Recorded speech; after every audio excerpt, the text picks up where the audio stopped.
there, I'm Leon, and I'm just waiting for John to get here to help me keep this fire going. We want to be warm enough and have enough light to read you this week's spooky story for the Cape Breton Regional Library's countdown to Halloween. But remember, these stories contain some subject matter which may not be suitable for all ages. Always get your parents' permission before watching anything online. Now, get this fire going.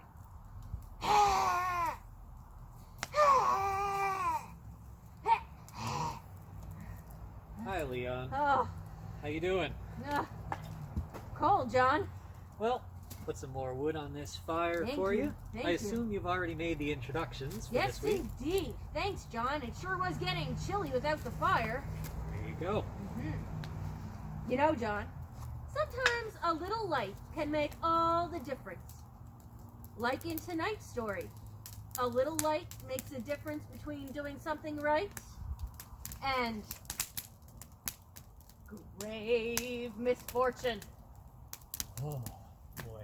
That was a bad one. It was?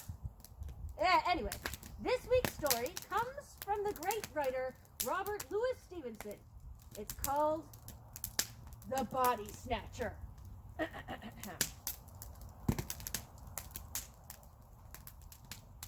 Every night, at a small inn, a few friends would gather together.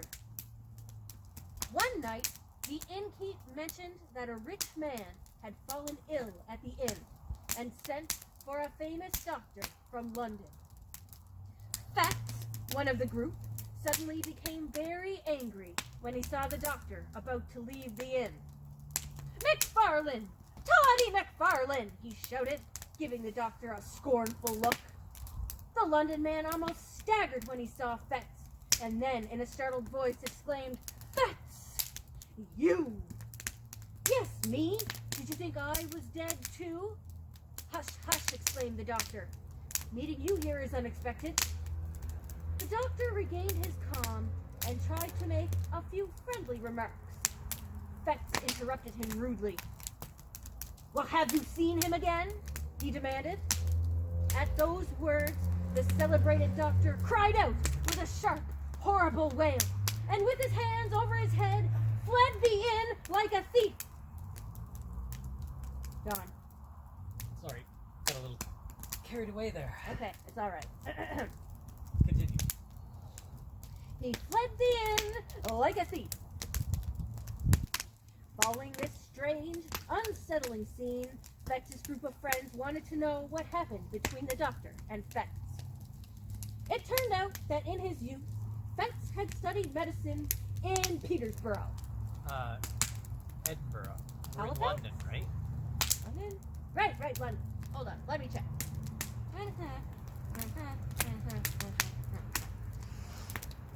You are correct. Fats had studied medicine in Edinburgh. He had some talent and a famous anatomy professor named Dr. K, who made him his number 2 assistant. Toddy McFarlane being his number 1. One of Fats' duties was to receive the dead bodies that were used for dissection in Dr. K's classes. Having enough corpses for the students was a constant problem. Every night, the sinister men arrived at the laboratory with fresh corpses. Dr. K had given Fats instructions to pay the men right away and ask no questions.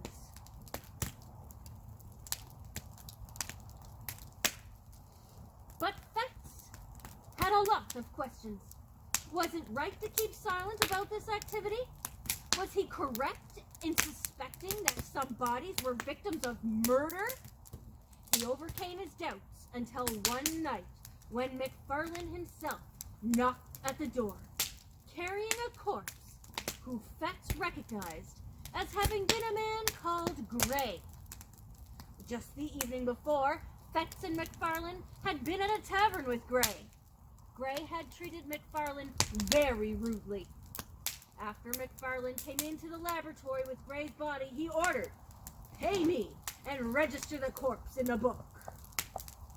"I've always wondered if these corpses have been murdered," Fats replied. And now I have proof. Very clever, Fetz. And now you will continue to be clever if you keep your mouth shut. Dr. K would not be very pleased with his prize student getting him in trouble with the law. You can't stop now, you're involved. Besides, 3 days from now, you'll be laughing at your fears.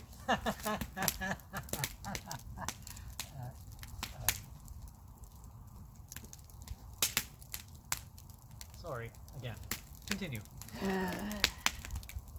McFarland departed and left Fetz alone with his regrets. If he told the truth now, he would get himself into trouble as McFarland's accomplice in handling corpses. All he had to do was stay silent. Fetz would have given the world to have been a little braver, but he wasn't. So Gray ended up just like all the other bodies, and Fetz kept quiet. McFarland proved right. Before the week was over, Fetz had gotten over his remorse and terror. He forgot all about good and evil, concerning himself with only his future as a doctor, and even more importantly, with not ending up getting hanged for his crimes. Sometime later, there was a crisis. There weren't enough bodies for Dr. K's classes. Fetz and McFarland received the order to go to a county cemetery where they were to take the recently buried body of a farmer's wife from her grave. They dug in the dark to conceal their gruesome work.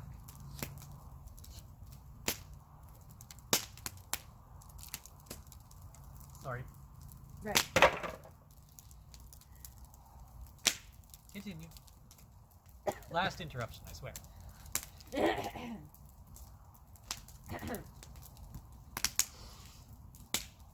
Eventually, they got to the corpse, which they wrapped in a sack into their carriage. Their return journey was nightmarish. Pouring rain soaked them, and they traveled without any light. The body bounced at every bump, and soon the sacking was so wet that the outline of the corpse could be seen. It looked bigger than it had been, and it was not the body of a woman. Fetz and McFarland decided to stop, light the lantern, and open the sack. Their horror was beyond words. It was the... Sorry, campfire smoke. Their horror was beyond words. It was the lifeless body of Gray! Shocked, they leaped from the carriage. It went on carrying its only passenger and the corpse of the long dead and dissected Gray. Whoa. What? A story with no good guys. Oh, well, I mean, Fetz. Grave robber. Huh. Okay. What about, Grave robber. Well, I guess you're right. Well, you got any, funny ones to make up for that downer with no good guys? Well, I think I do. Okay. Give me a minute, John.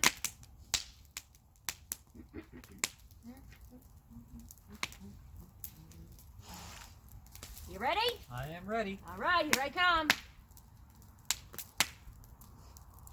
So this woman comes into a funeral parlor to see her husband's corpse.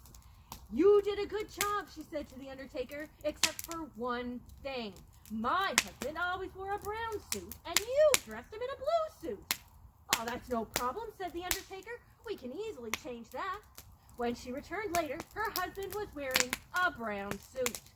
Now he looks just the way he always did, she said. I know you went to a lot of trouble. It was no trouble, he said. As it happened, there was a man here who was wearing a brown suit, and his widow felt that blue would better suit him. Even so, said the widow, changing all that clothing was a big job. Not really, said the undertaker. All we did was exchange the heads. Exchange the heads, Yeah, I got that part, but It was funny. They exchanged the heads, John. how was it funny? Get it? Because it was easier to just switch the heads. I understand the heads part. And he was lazy, so he just, you know. Okay. Well, I guess you just don't share my morbid sense of humor. Well, I guess I don't. Oh. But anyways, that's all for tonight. So we'll see you tomorrow with the final installment of the Campfire Stories on Halloween, where we'll have, as I said before, a special spooky treat for you. Have a good night. See you tomorrow.